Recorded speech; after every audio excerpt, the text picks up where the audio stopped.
Всем привет, друзья! Сегодня мы с вами приготовим очень вкусный пирог с тунцом.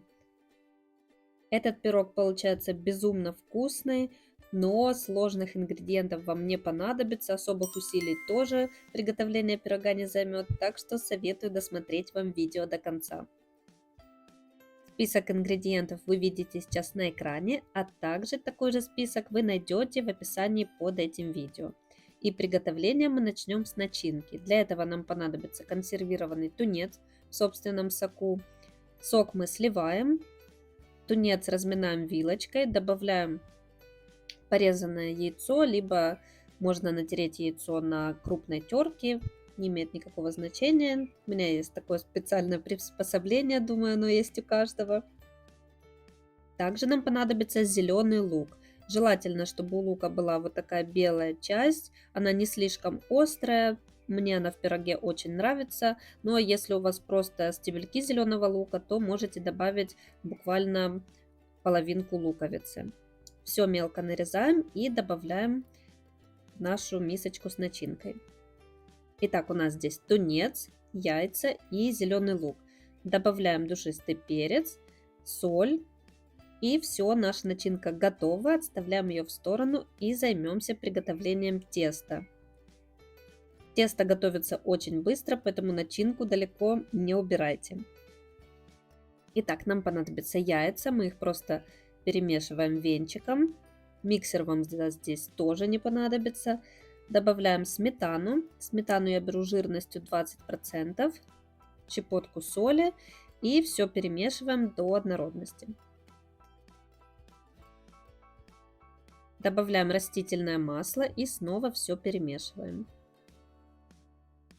Разрыхлитель смешиваем с мукой и будем мучную смесь частями добавлять к тесту, постоянно перемешивая. Следите за консистенцией, если масса получается слишком густая, то муку не добавляйте. Все зависит от количества яиц, от размера яиц и от качества муки, поэтому следите, чтобы тесто не было слишком густым. Теперь берем форму и смазываем ее сливочным маслом. Если вы готовите в разъемной форме, то можете застелить ее пергаментом. Для моей стеклянной формы этого не понадобится. Мы берем половину теста и распределяем его по форме. Количество ингредиентов рассчитано на форму диаметром 18 см. Моя форма чуть больше, но это не страшно, просто в форме диаметром 18 см тесто у вас получится немножко больше. Распределяем всю начинку по форме и выкладываем оставшуюся половину теста и закрываем пирог этим тестом. Ложкой распределяем, тесто очень мягкое, покладистое, поэтому оно хорошо распределяется по всей поверхности.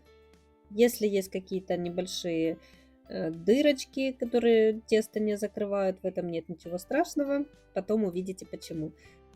Отправляем в разогретую до 180 градусов духовку и выпекаем пирог примерно 45 минут. И вот такой он получается. Даем пирогу остыть и можно будет нарезать его на порционные куски.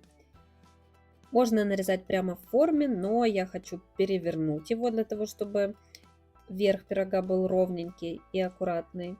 Вы можете этого не делать, нарезать прямо в форме, тут уже нет никаких правил. Главное, что пирог получился вкусный, и давайте посмотрим, какой же он все-таки внутри. Пирог получается очень нежный, а главное, что тут действительно ощущается вкус начинки. Начинки здесь много, и главное, что продукты здесь на этот пирог идут самые простые, не нужно покупать каких-то особых ингредиентов, ни красной рыбы, никаких морепродуктов. В общем, все готовится просто, и пирог действительно подойдет абсолютно к любому празднику, либо же на обед на каждый день. В общем, думаю, вы сами знаете, как есть и к чему подавать этот пирог. Всем спасибо, берегите себя и до скорых встреч. Всем пока!